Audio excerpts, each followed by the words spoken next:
Al discípulo de Cristo le es necesario nacer otra vez.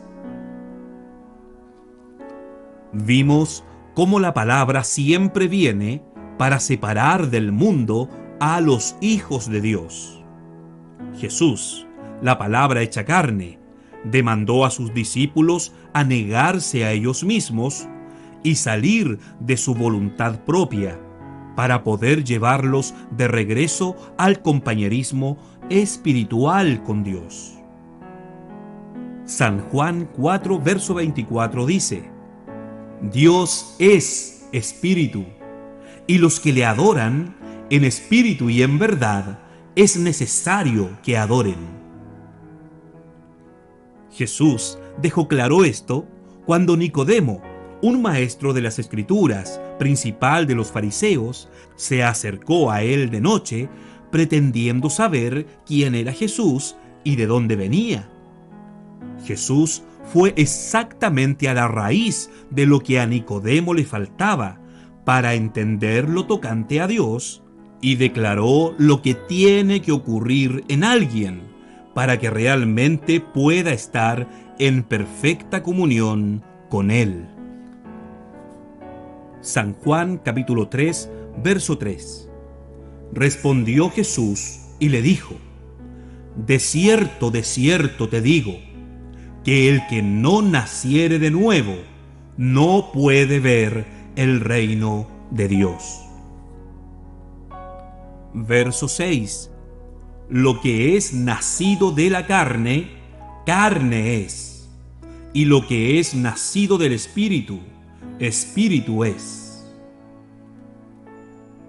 Vemos por la respuesta de Jesús que para que un creyente llegue a conocer realmente a Dios, no basta con llegar a ser una buena persona que procura vivir bien y correctamente conforme a lo que entiende de la Biblia, pertenecer a alguna iglesia y sentirse bien por ello, ya que esto no significa bajo ningún punto que tal persona haya logrado conocer a Dios. Piense por un momento. Todas las buenas obras antes mencionadas y muchas otras más pueden ser logradas por cualquiera que haya nacido tan solo por la vía de la carne. El nacimiento carnal no coloca al hombre en compañerismo con Dios. Gálatas capítulo 5, verso 17. Porque el deseo de la carne es contra el espíritu, y el del espíritu es contra la carne. Pero, para poder conocer realmente a Dios y estar en comunión con Él, se requiere un nacimiento espiritual. Y este nada tiene que ver con obras humanas. Observe usted a Nicodemo.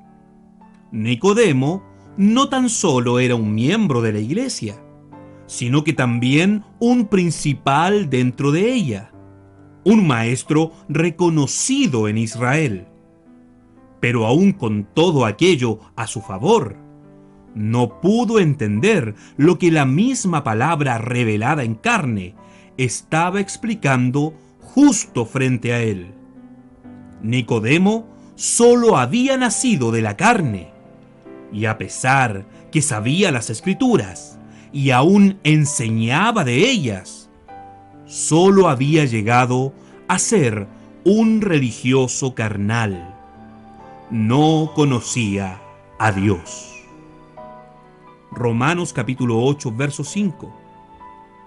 Porque los que son de la carne piensan en las cosas de la carne, pero los que son del Espíritu, en las cosas del Espíritu.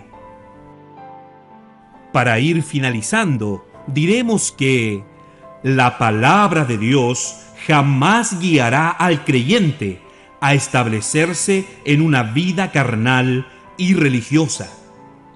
ya que la palabra es enviada precisamente para guiar a los creyentes a través de la obediencia completa a Dios al nuevo nacimiento, colocándolos de nuevo a la posición espiritual de hijos de Dios, los cuales, según San Juan capítulo 1, verso 13, no son engendrados de sangre, ni de voluntad de carne, ni de voluntad de varón, sino de Dios. Primera de Pedro capítulo 1, verso 23. Siendo renacidos, no de simiente corruptible, sino de incorruptible, por la palabra de Dios, que vive y permanece para siempre.